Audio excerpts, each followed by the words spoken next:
Hey, this is part 2 of the Hack Club Summer Camp series. This is day 2, where we're adding more HTML and CSS to our website. If you haven't watched day 1, please go watch it. Link will be in the description. And if you haven't heard of Hack Club Summer Camp, for the next 3 weeks, we're running an online summer camp where teenagers 13 to 18 can join the Zoom calls, learn to code, and claim a bunch of free prizes. It's completely free, all for you guys. So please take a look at the link in the description, or stick around to the end of the video and we'll go over this more. So let's continue off where we left last time. And here we are. We have a GitHub repo, and you have your index.html, your style.css. Your website should look pretty basic. It should look somewhat like this. Just simple text. It has styling of background, color text, all that stuff. But one of the main requirements is your thing needs to be completely yours. You can't just copy my code directly. It has to be completely yours, and you can't just like copy my code. All right, so we're going to continue by going into our GitHub code space or your IDE, and I'm just going to recap on what we did last time. So you have your HTML structure. Again, everything's in tags. So it's the beginning of the HTML, the end of the HTML, beginning and end of the head, beginning and end of the body. The head is stuff you don't see, like linking the style sheet or the favicon or things like that, which we'll cover today, and the title as well. And then the body is stuff that you do see, like text and images and things like that. We also went over CSS. So like, for example, this applies to the rule of the image, and this applies as a rule to all of the body. So that's how HTML and CSS work as basic structure. Now this is about going beyond what you did the last time. So this involves a few things. This involves making other pages, for example. So I'm going to make another page. Or actually, before that, I'm going to teach you guys how to do links. So for example, I can link to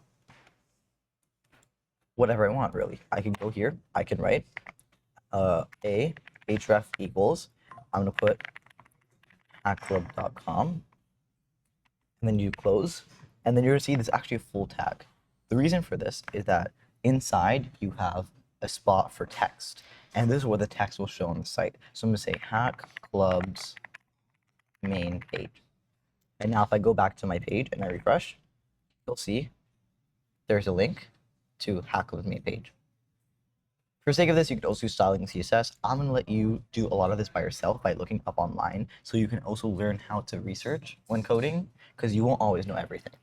But for the sake of visibility, I'm actually going to set my background to white and my text to blue. And if we go back, you'll see you have the link to Hackclub's main page here. The only thing is it's beside the image. So there's two ways you can go around this. You can go around this one of like the hacky ways by having a paragraph in between, and then it'll be gone. But the other way, which is the correct way in HTML syntax, is to have a break. And this is just a single tag with no closing, and it's just BR, like so. And this counts as a break in HTML and interprets it as a break, and therefore, if you look here, it still counts as a separate line. So now you have a link, and this link will redirect to Hackclub's main page, or whatever you want, really. That's how links work. There's also other things, such as links that involve phone numbers and emails and texting, and those are special types of links. So you can just use this same thing again. All the source code and all of the starter code will be in the description, but your shipped project, Summer Camp, has to be your own unique website, and you have to use the concepts yourself. You can't just copy all of my code word for word. So you can also do things like setting a link where instead of it being a URL, it'll be mail to, and then your email. Mine is jenin@hackclub.com. And you can say, email me. And most email clients interpret this as a link that opens their email. So most browsers interpret it as a link that opens their email client, which is Gmail or Apple Mail or whatever you use, and will send an email to that person, as you can see in the corner over here. There's also texting, which would be like so. It would be SMS, and then the phone number at Clubs is 1-855-625-HACK. You say text me. And likewise goes for calling, where you can go like this, and you can do tell colon, and that is to call someone. And if you go back to your page here, you can notice that all of them show up and they're all beside each other. Again, you can use breaks if you want them to be directly under each other, but you have all these links. So that's how links work. We also have things like images. Again, we went over this last time with attaching links to images. I'm just going to go over the fact that you can also have files instead. And actually, I'll get to that more when it comes to the favicon, because that uses the same kind of thing. We also have making multiple pages. So part of the submission requirements for shipping to day 2 of summer camp is that you have 3 unique pages that are accessible from index.html. So I'm going to make a second one. I'm going to call it about.html. And you can use the same template as you did for index. And you can have stuff here. So I'm going to put about me. And I'm going to say, hey, I'm Jenin.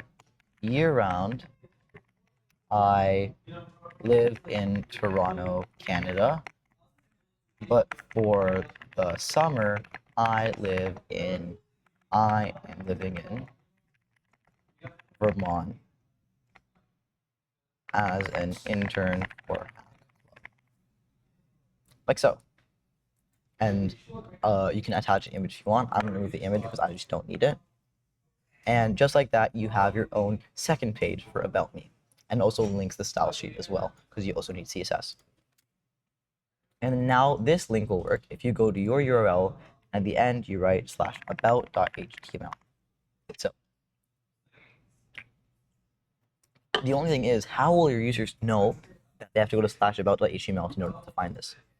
And that's how we have links going to this page. So the way you can do that is you can go here and you can have something like this. It works the same way as text, or so as links already, like these ones.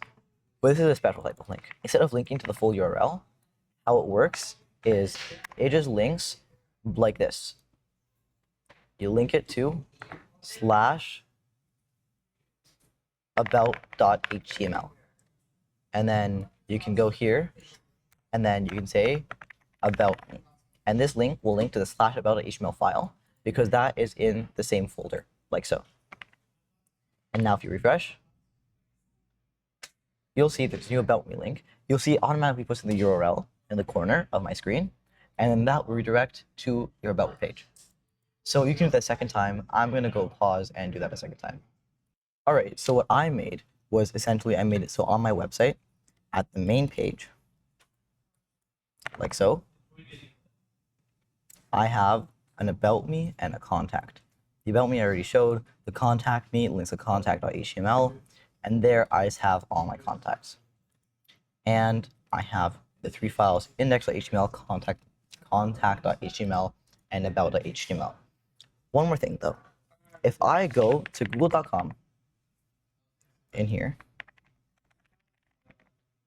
/ whatever garbage, I get what's called a 404 error.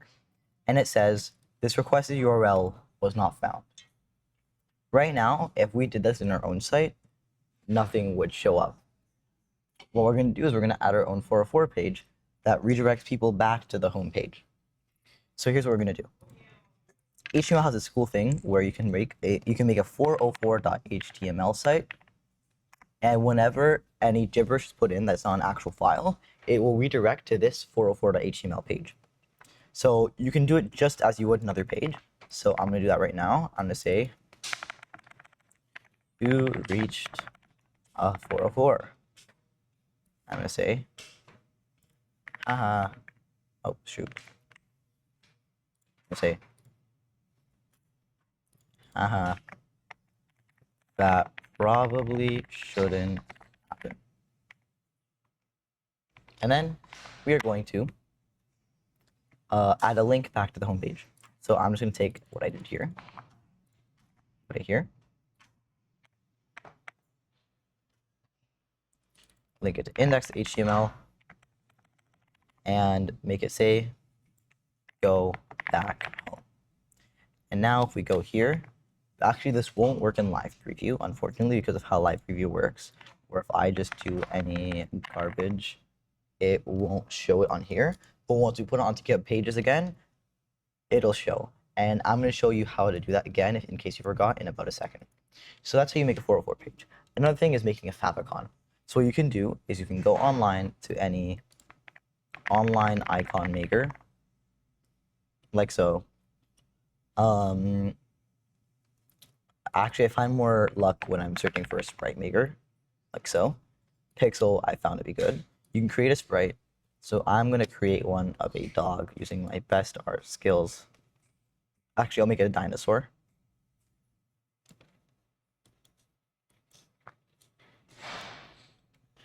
And then I'm going to fill that in green. Because why not? Oh, that doesn't really look like a dinosaur. Oh well. And then you can save it, export it as a PNG. Make sure it's between 16 by 16 pixels to 128 by 128 pixels. That are the only sizes that will work for a favicon. You can save it like so, and then you can go back to your GitHub repository or GitHub code space, and you can just upload the file by dragging it into here. Huh? Oh, okay, I don't know what happened the first time. And here you go. Now you have your favicon, and I'm going to rename it to favicon.png, like so. Now we can add this in. So the way you do this is essentially on your HTML, in the head again, because the body is stuff you see in the actual tab. The head is the stuff outside of the tab or that you can't see. I'm going to make a new one, and it's going to be link. And this time, the relation is going to equal an icon. I can't spell on my days. And then the type will be image/x-icon. That's just HTML syntax. href equals, and I'm going to put favicon.png. And then you make sure always to close the block, like so. And now if I go here and I go to my index.html, which means I get rid of all of this, you'll see that I now have this beautiful icon on my page. I can't zoom in, unfortunately, I apologize. But I have this beautiful icon on my page. You can apply this to everything, just like so.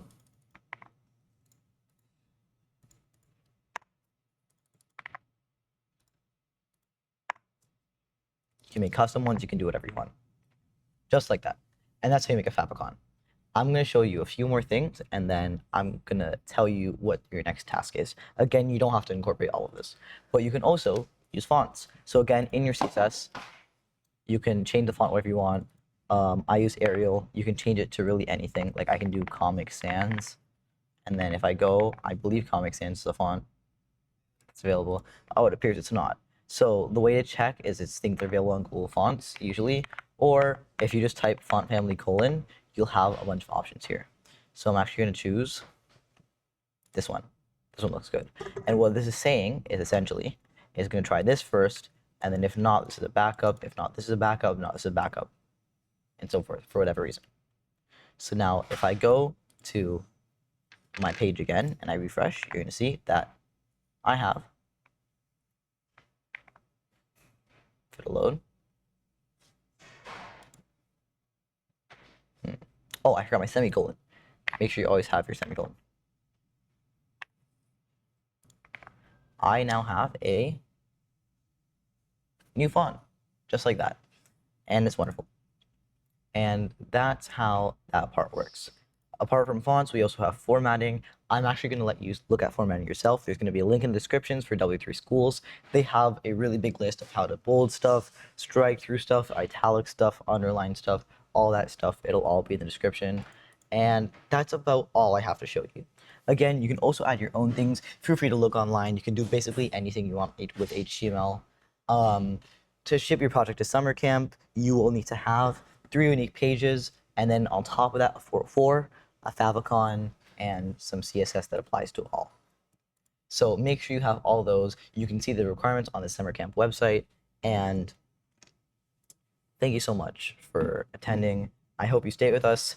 Tomorrow, we're going to expand our website even more. And by the end of these 5 days, you'll have an amazing website. And then we're going to move on to another unit. Hey, if you enjoyed that, we're running a 3-week-long summer camp online. It's called Hack Club Summer Camp, run by a charity called Hack Club that I'm at. And we run events for teenagers for you to learn how to code. If you're between 13 to 18, you can go to the link in the description or camp.hackclub.com. It'll be right here. And you can sign up for this 3-week-long summer camp, learn to code with us live on Zoom every single weekday, and get cool prizes like domains, hosting grants, stickers, all that kind of stuff. If you're seeing this past those 3 weeks, you can always learn about Hack Club with the link below. We run events all around the year with in-person events, online things. We give away laptops. We work with AMD, GitHub, NASA, all those great companies. We give away great stuff. If you're interested, click the link in the description. And if you have any questions, feel free to ask in the comments. Thank you.